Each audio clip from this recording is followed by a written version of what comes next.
ಪ್ರಧಾನಿ ನರೇಂದ್ರ ಮೋದಿ ಅವರನ್ನ ಭೇಟಿಯಾದರು. ಪಿಎಂ ನಿವಾಸದಲ್ಲಿ ಭೇಟಿಯಾಗಿ ರಾಜ್ಯದ ಪ್ರಮುಖ ಯೋಜನೆಗಳಿಗೆ ಅನುಮತಿ ನೀಡುವಂತೆ ಮನವಿಯನ್ನ ಮಾಡಿದರು. 40 ನಿಮಿಷಗಳ ಕಾಲ ಪ್ರಧಾನಿ ಮೋದಿ ಜೊತೆ ಚರ್ಚೆಯನ್ನು ನಡೆಸಿದರು.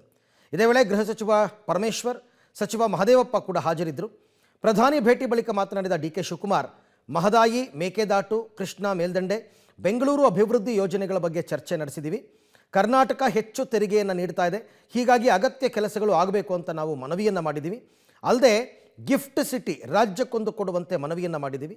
ನಮ್ಮ ಬೇಡಿಕೆಗಳನ್ನು ಪ್ರಧಾನಿ ಪರಿಶೀಲಿಸುವ ಭರವಸೆಯನ್ನು ನೀಡಿದ್ದಾರೆ ಅಂತ ಮಾಹಿತಿಯನ್ನು ಕೊಟ್ಟಿದ್ದಾರೆ. ಪ್ರಧಾನಮಂತ್ರಿಗಳನ್ನ ಭೇಟಿ ಮಾಡಿದ್ದು ಸುಮಾರು 40 ನಿಮಿಷಗಳು ಅವರು ಟೈಮ್ ಕೊಟ್ಟು ರಾಜ್ಯದ ಅನೇಕ ವಿಚಾರಗಳ ಬಗ್ಗೆ ಚರ್ಚೆಯನ್ನು ಮಾಡಿದ್ರು. ಮುಖ್ಯಮಂತ್ರಿಗಳು ನಮ್ಮ ಯಾವುದಾದ್ರು ಪೆಂಡಿಂಗ್ ಪ್ರಾಜೆಕ್ಟ್ಸ್ ಇದೆ, ಮುಖ್ಯವಾಗಿ ಮೇಕೆದಾಟು, ಮಹದಾಯಿ, ಅಪ್ಪರ್ ಭದ್ರಾ ಪ್ರಾಜೆಕ್ಟು, ಇವನ್ನ ಹೆಚ್ಚಿಗೆ ಪ್ರಸ್ತಾವನೆಯನ್ನು ಮಾಡಿದ್ರು. ಪೆರಿಫೆರಲ್ ರಿಂಗ್ ರೋಡು, ಮೆಟ್ರೋ ವಿಚಾರದಲ್ಲಿ,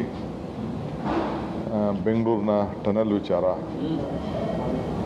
ಕರ್ನಾಟಕ ರಾಜ್ಯಕ್ಕೆ ಏನೆಲ್ಲ ಬಾಕಿ ಇದೆ ಅವನ್ನೆಲ್ಲ ಕೂಡ ಪ್ರಸ್ತಾವನೆಯನ್ನು ಸಲ್ಲಿಸಿದ್ದೇವೆ.